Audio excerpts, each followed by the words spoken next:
Naomi Klein എന്ന പ്രശസ്ത പത്രപ്രവർത്തക എഴുതിയ ഷോക്ക് ഡോക്ട്രിൻ എന്ന് പറയുന്ന പുസ്തകമുണ്ട്.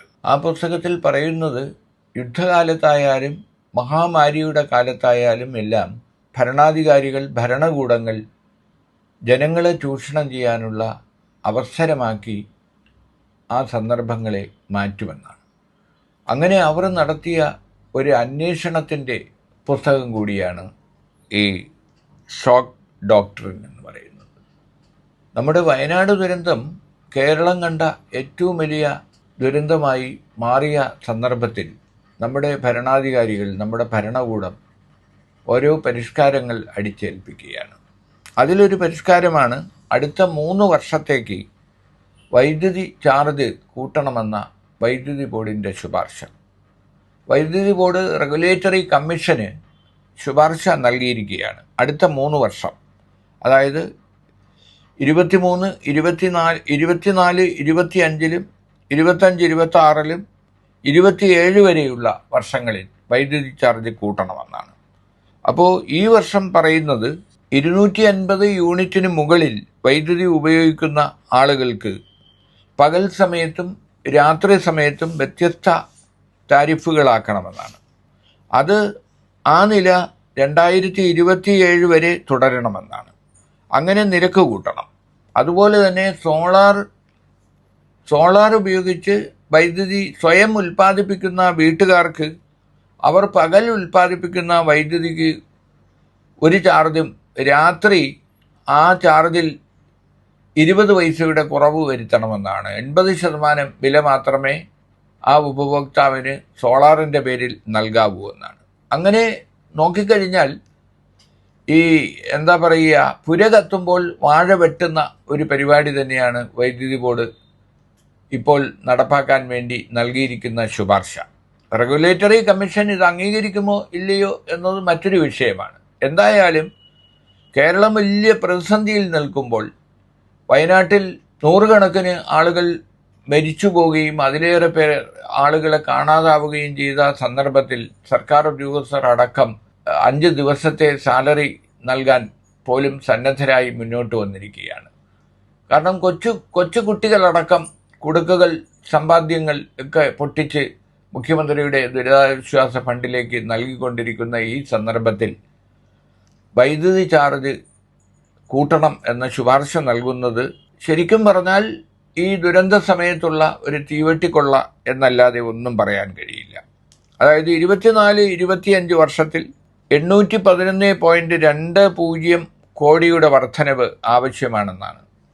25-26 വർഷത്തിൽ 549.10 കോടിയുടെ വർധനവ് വേണം. 26-27 വർഷത്തിൽ 53.82 കോടിയുടെ വർധനവ് വേണം. ഇതെല്ലാം 250 യൂണിറ്റിന് മുകളിൽ വൈദ്യുതി ഉപയോഗിക്കുന്ന ഉപഭോക്താക്കളെയും ചെറുകിട സ്ഥാപനങ്ങളെയും ലക്ഷ്യമാക്കിക്കൊണ്ടുള്ള ഒരു വർധനവാണ് വൈദ്യുതി ബോർഡ് ആവശ്യപ്പെട്ടിരിക്കുന്നത്. ഇത് ശരിക്കും പറഞ്ഞാൽ നേരത്തെ ഈ പ്രശസ്തയായ ജേർണലിസ്റ്റ് എഴുതിയ നവോമി ക്ലെയിൻ എന്ന ജേർണലിസ്റ്റ് എഴുതിയ ഷോക്ക് ഡോക്ട്രിനിൽ പറയുന്ന ദുരന്തകാലങ്ങളിലുള്ള ഭരണകൂടത്തിൻ്റെ ചൂഷണ മനസ്ഥിതി തന്നെയാണ്. കാരണം സാധാരണ സമയങ്ങളിൽ ഈ കരിനിയമങ്ങളോ ഇതുപോലുള്ള ജനവിരുദ്ധ നിയമങ്ങളോ കൊണ്ടുവന്നാൽ, നടപടികളോ കൊണ്ടുവന്നാൽ ജനങ്ങൾ അതിനെതിരെ പ്രതികരിക്കും.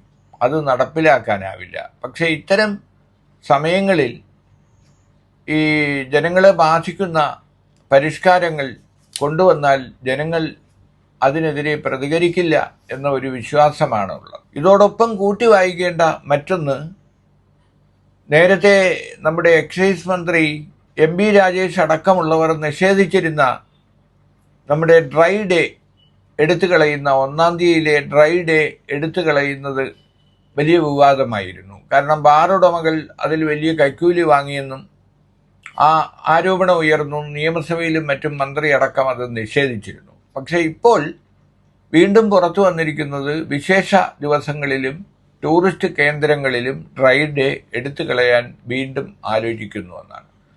അങ്ങനെ ഒരു ആലോചനയോ സർക്കാരിൻ്റെ മുന്നിൽ ഇല്ല എന്ന് പറഞ്ഞുകൊണ്ടിരുന്ന സർക്കാരാണ് ഇപ്പോൾ ഈ ഘട്ടത്തിൽ വയനാട് ദുരന്തത്തിൻ്റെ പശ്ചാത്തലത്തിൽ ആളുകളുടെ ശ്രദ്ധയും അവരെല്ലാം മാനസികമായി തളർന്നു പോയിരിക്കുന്ന ഈ സന്ദർഭത്തിൽ ഡ്രൈ ഡേ എടുത്തു കളയുന്നതിനെക്കുറിച്ച് വീണ്ടും നീക്കം ആരംഭിച്ചിരിക്കുന്നത്.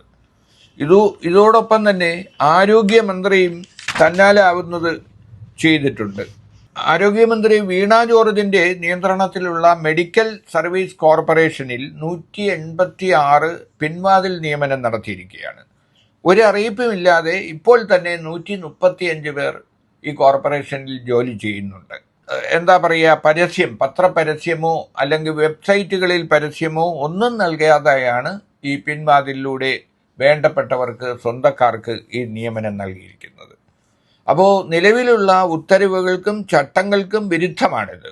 അവിടെ ഈ നിയമം ലംഘിച്ചുകൊണ്ട് 186 നിയമനം നടന്നു എന്ന് പറഞ്ഞ് അതിനെക്കുറിച്ചുള്ള അന്വേഷണം നടക്കുന്നതിനിടയിലാണ് അവർ ഈ പറഞ്ഞ നിയമനമെല്ലാം റെഗുലറൈസ് ചെയ്തുകൊണ്ട് അവരുടെ സർവീസ് ബുക്ക് വരെ ഓപ്പൺ ചെയ്തുകൊണ്ട് സർക്കാർ മുന്നോട്ട് പോകുന്നത്. കാരണം വിജിലൻസ് ഡയറക്ടർ ഈ ശുപാർശകൾ പാടില്ല എന്ന് പറഞ്ഞിരുന്നു, ഈ നിയമനങ്ങൾ പാടില്ല എന്ന് പറഞ്ഞിരുന്നു. അപ്പോൾ അത് പോലും തള്ളിക്കളഞ്ഞുകൊണ്ട് ധനകാര്യ വകുപ്പിൻ്റെ പ്രത്യേക ഉത്തരവിൻ്റെ അടിസ്ഥാനത്തിലാണ് ഇപ്പോൾ ഈ പിൻവാതിൽ നിയമനം നടന്നിരിക്കുന്നത്. അപ്പോൾ ആലോചിച്ച് നോക്കൂ, നമ്മുടെ ലക്ഷക്കണക്കിന് തൊഴിൽ രഹിതർ എംപ്ലോയ്മെൻ്റ് വഴി അല്ലെങ്കിൽ PS വഴി ഒരു ജോലിക്ക് വേണ്ടി എന്തെല്ലാം സമരമുറകളും മറ്റും നടത്തിക്കൊണ്ടിരുന്നിട്ടും ഒരു പ്രയോജനവും ലഭിക്കാതെ അവരുടെ ലിസ്റ്റുകൾ, PSC ലിസ്റ്റുകൾ എല്ലാം കാലാവധി കഴിഞ്ഞ് കാലഹരണപ്പെട്ട് പോകുന്ന സന്ദർഭത്തിലാണ് ഈ പിൻവാതിൽ നിയമനം വീണ്ടും അരങ്ങ് തകർക്കുന്നത്. ഇപ്പോൾ UDF സർക്കാരിൻ്റെ അവസാന കാലത്ത് നടന്നതുപോലെയുള്ള ഒരു കടുംവെട്ട് തന്നെയാണ് ഇപ്പോൾ ഈ അവസാന 2 വർഷം. ഇനിയിപ്പോൾ 2 വർഷത്തിന് താഴെയുള്ളൂ സർക്കാരിൻ്റെ കാലാവധി. അതിനിടയിൽ ഒരു കടുംവെട്ട് തന്നെയാണ് നടക്കുന്നത്. അപ്പോൾ ഈ ദുരന്തകാലം അതിനൊരു അവസരമാക്കി മാറ്റിയിരിക്കുകയാണ് നേരത്തെ പറഞ്ഞ എക്സൈസ് മന്ത്രിയും ആരോഗ്യമന്ത്രി വീണ ജോർജും എല്ലാം ഇതൊരു അവസരമാക്കി മാറ്റുകയാണ്. വൈദ്യുതി മന്ത്രി KK ശങ്കുട്ടിയായാലും അദ്ദേഹവും എങ്ങനെ ഇരുട്ടടി ഉപഭോക്താക്കൾക്ക് നൽകാം എന്ന പരീക്ഷണത്തിലാണ്. കാരണം ഈ അടുത്ത കാലത്ത് വേറൊരു വലിയ വാർത്ത വന്നിരുന്നു.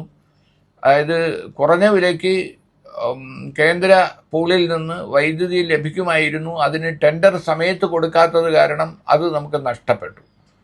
അതേസമയം നമ്മൾ അതിനേക്കാൾ 4 ഇരട്ടി വിലയ്ക്ക് വൈദ്യുതി വാങ്ങിക്കൊണ്ടിരിക്കുകയാണ്. അദാനി ഉൾപ്പെടെയുള്ള വൻകിടക്കാരുടെ കയ്യിൽ നിന്ന് നമ്മൾ വലിയ വില കൊടുത്ത് വൈദ്യുതി വാങ്ങുമ്പോഴാണ് ഈ കുറഞ്ഞ വിലയ്ക്ക്, കുറഞ്ഞ താരിഫിന് വൈദ്യുതി കിട്ടാനുള്ള അവസരം നാം നഷ്ടപ്പെടുത്തിയത്. അപ്പോൾ എല്ലാം കൂടി കൂട്ടി വായിക്കുമ്പോൾ എന്താ പറയുക, പുര കത്തുമ്പോൾ വാഴ വെട്ടുന്ന ഒരു പരിപാടി തന്നെയാണ് സർക്കാരും ഉദ്യോഗസ്ഥരും എല്ലാം നടപ്പാക്കുന്നത് എന്ന് വേണം സംശയിക്കാൻ.